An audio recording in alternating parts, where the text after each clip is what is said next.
स्वागत है आप सभी का एक बार फिर से एक्सपी क्लासेस में। मैं चेतन प्रताप आज आपके लिए लेकर आया हूँ क्लास 12th के हिंदी से संस्कृत में ये दूसरा चैप्टर है आत्मज्ञ एव सर्वज्ञ, यानी आत्मज्ञानी ही सर्वज्ञ होता है। तो इसकी हम लोग यहाँ व्याख्या करेंगे और एक एक शब्द को बहुत अच्छे से समझेंगे, एक एक वाक्य को अच्छे से समझेंगे और इस चैप्टर को पूरी तरह क्लियर करेंगे। तो वीडियो को लास्ट तक देखिएगा, पूरा देखिएगा।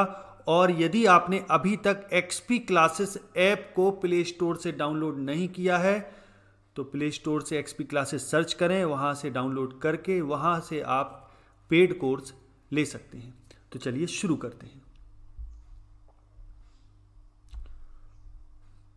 याज्ञवल्क्यो मैत्रेयी मुवाच, मैत्रेयी कि याज्ञवल्क्य ने मैत्रेयी से कहा, मैत्रेयी याज्ञवल्क्यो मैत्रेयी मुवाच, उवाच माने होता है कहना, ठीक। याज्ञवल्क्य ने मैत्रेयी से कहा, मैत्रेयी हे मैत्रेयी उदयास्यन अहम अस्मात् स्थानादस्मि, यानी उदयास्यन ऊपर जाने वाला हूँ, अहम माने मैं, अस्मात् माने इस, स्थानात् माने स्थान, अस्मि माने हूँ, ठीक।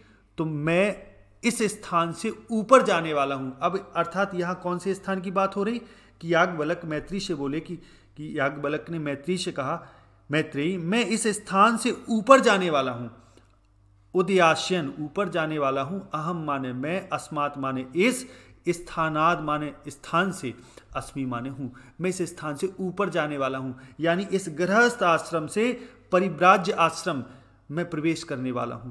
ततस्ते अनया कात्यायन्यः विच्छेदम करवाणी, ततस्ते यानी अतः, ततस्ते अनया कात्यायन्यः, कात्यायन्या विच्छेदम, आगे कहते हैं अतः तुम्हारी जो संपत्ति है, यहाँ संपत्ति की बात हो रही कि मैं तुम्हारी संपत्ति अपनी दूसरी पत्नी जो कात्यायनी है उससे विच्छेदम करवाणी माने कर दूं, विच्छेदम माने बंटवारा, कि अतः चूंकि मैं इस स्थान से ऊपर के स्थान में अर्थात परिव्राज्य आश्रम में जाने वाला हूँ, वानप्रस्थ आश्रम में जाने वाला हूँ, तो ततस्ते अनया कात्यायन्या विच्छेदम करवाणी, अतः इति, इति माने लास्ट में समाप्ति के लिए इति लगाया जाता है, अतः मैं तुम्हारी संपत्ति का इस दूसरी अपनी जो पत्नी है मेरी उससे मैं विच्छेद कर दूं, यानी बंटवारा कर दूं, जिसका नाम कात्यायनी है, दूसरी पत्नी कात्यायनी।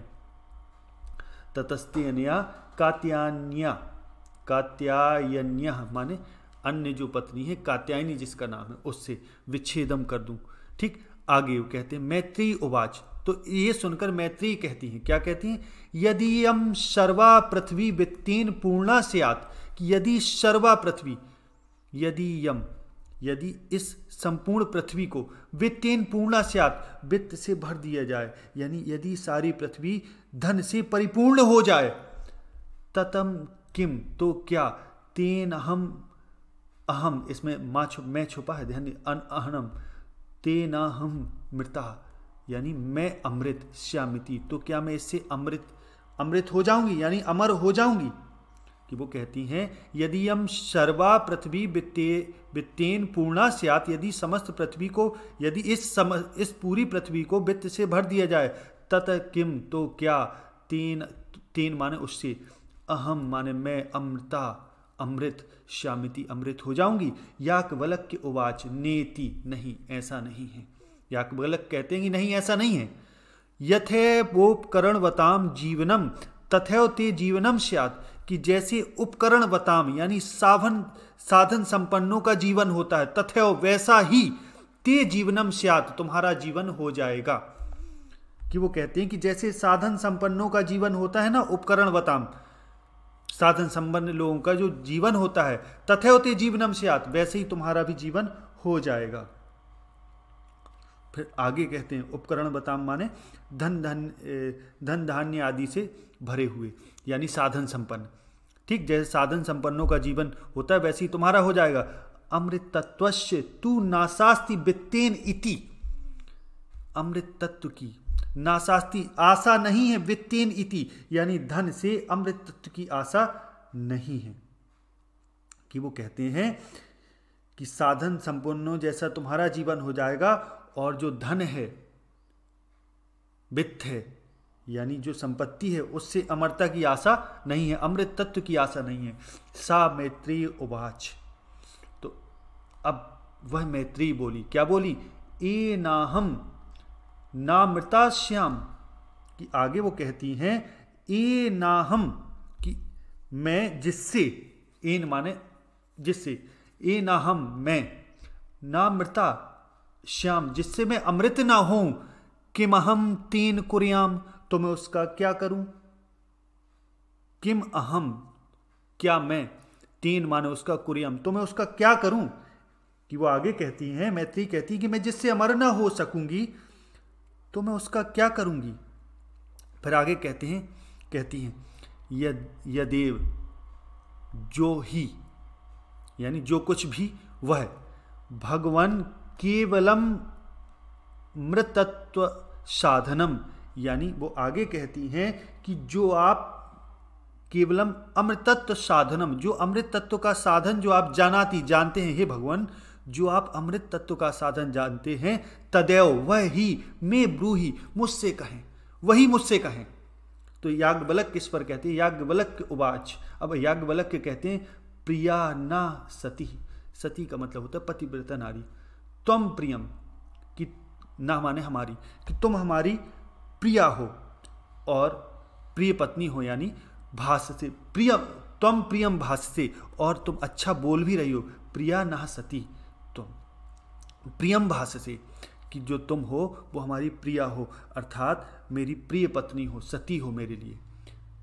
तुम प्रियम भाष्य से, और तुम प्रिय भाष्य से प्रिय बोल भी रही हो।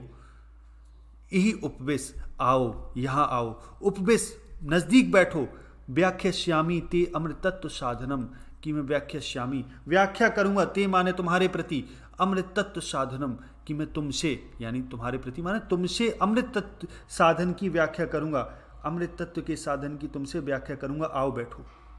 आगे वो कहते हैं यही उपवेश, आओ बैठो, व्याख्यास्यामि ते अमृतत्व साधनम, कि मैं तुम्हें अमृत तत्व के साधन की व्याख्या करूंगा। अब आगे देखें, याज्ञवल्क्य उवाच, अब याज्ञवल्क्य व्याख्या करते हुए कहते हैं, याज्ञवल्क्य उवाच, याज्ञवल्क्य कहते हैं ना वा माने होता अथवा, ना माने नहीं, अरे मैत्री, कि अथवा अरे मैत्री, अरे मैत्री माने, अरे मैत्री माने मैत्री को संबोधित करते हुए कहते कि ना ही हे मैत्री, पत्यु कामाय पति प्रियो भवति, कि जो पति होता है, वो पति जो होता है वो पति की ही कामना के लिए प्रिय नहीं होता, भवति माने होना, कि पत्यु कामाय, पति की कामना के लिए पति प्रियो भवति, और ना पहले लगा दिया, यानी पति की कामना के लिए पति प्रिय नहीं होता। आत्मनस्तु वै कामाय, आत्मा की ही कामाय माने कामना के लिए, पति ही प्रियो भवति, यानी अपनी ही आत्मा का इधर अर्थ है स्वयं से, कि अपनी ही कामना के लिए पति प्रिय होता है। ना वा अरे, अथवा ना ही, अथवा ना ही अरे, अरे माने अरे मैत्री से अर्थ लेंगे यहाँ, ठीक है।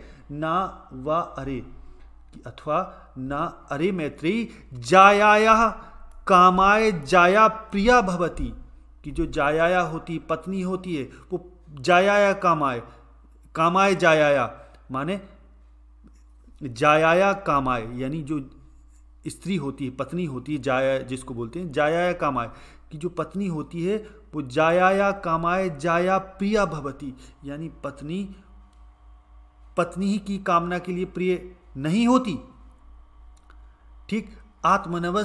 आत्मनस्तु वै कामाय, आत्मा की ही कामना के लिए जाया प्रिया भवति, यानी वो कहते हैं कि ना वा अरे, कि अरे मैत्री, ना ही जायाया कामाय, यानी पत्नी की कामना के लिए जाया प्रिया भवति, पत्नी प्रिय होती है। आत्मनस्तु वै कामाय, वो तो आत्मा की ही कामना के लिए, यानी अपनी ही कामना के लिए जाया प्रिया भवति, पत्नी प्रिय होती है। ना वा अरे, कि अथवा ना अरे मैत्री, पुत्रस्य वित्तस्य चा, पुत्र और वित्त, कामाय, पुत्र और वित्त की कामना के लिए, पुत्रो वित्तम वा प्रियम भवति कि पुत्र अथवा वित्त, वा का मतलब होता है अथवा, प्रियम भवति पुत्र अथवा वित्त प्रिय होता है। आत्मनस्तु वै कामाय कि आत्मा की ही कामना के लिए पुत्रो वित्तम वा पुत्र अथवा वित्त प्रियम भवतु प्रिय होते हैं। ना वा अरे कि अथवा ना अरे ना ही अरे हे मैत्री सर्वस्व कामाय सर्वम प्रिया भवति कि ना ही सब चीज़ों की कामना मतलब सबकी कामना सबके लिए प्रिय होती है। यानी हम किसी भी चीज़ की कामना करें तो वो ऐसा नहीं उसी के लिए हम वो कामना कर रहे, वो कामना स्वयं के लिए कर रहे। आत्मनस्तु वै कामाय सर्वम प्रिय भवति यानी आत्मा की ही कामना के लिए सभी प्रिय होते हैं। यहाँ इसका कहने का अर्थ क्या है, हम किसी भी वस्तु को चाहते हैं तो इसका मतलब ये नहीं कि हम उसको वो अच्छी इसलिए चाहते, नहीं, वो हम स्वयं को चाहते हैं इसलिए वो सामने वाली चीज़ हमें अच्छी लग रही। तस्मात् आत्मा व अरे मैत्रेयी, आगे वो कहते हैं कि तस्मात् आत्मा व अरे मैत्रेयी कि आगे वो कहते हैं कि इस प्रकार इसलिए आत्मा अथवा आत्मा ही, अरे मैत्री आत्मा ही दृष्टव्या देखने योग्य, दृष्टव्या अर्थात देखने योग्य, दर्शनार्थ दर्शन करने योग्य, श्रोतव्या सुनने योग्य, मंतव्या मनन करने योग्य, निदिध्यासितव्यश्च और निदिध्यासन यानी ध्यान करने योग्य, आत्मनः आत्मा ही, खलु माने निश्चय ही, दर्शनीन यानी वो कहते हैं कि तस्मात् आत्मा व अरे मैत्री की हे मैत्री इसलिए जो आत्मा है वही आत्मा देखने योग्य है, दर्शनार्थ है, श्रोतव्य है सुनने योग्य है, मंतव्य मनन करने योग्य है और निदिध्यासितव्यश्च और निदिध्यासन यानी ध्यान करने योग्य है, चिंतन मनन के लिए है, ध्यान करने योग्य है। फिर आगे वो कहते हैं कहते हैं वो आत्मनः खलु यानी खलु माने निश्चय ही, दर्शनेन आत्मा के दर्शन से ही निश्चय ही, इदम सर्वम यह सब विदितम भवति यह सब विदित हो जाता है, ज्ञान हो जाता है, यानी निश्चय ही आत्मा के दर्शन से यह सब ज्ञात हो जाता है। तो इस प्रकार से ये जो अध्याय है वो यहीं पूरा होता है, आत्मज्ञ एवं सर्वज्ञः। तो आशा ही आपको पूरा समझ में आ गया होगा। यदि आया है तो वीडियो को लाइक और शेयर करना कतई ना भूलें। अगले वीडियो में मिलते हैं, तब तक के लिए नमस्कार, जय हिंद, जय भारत।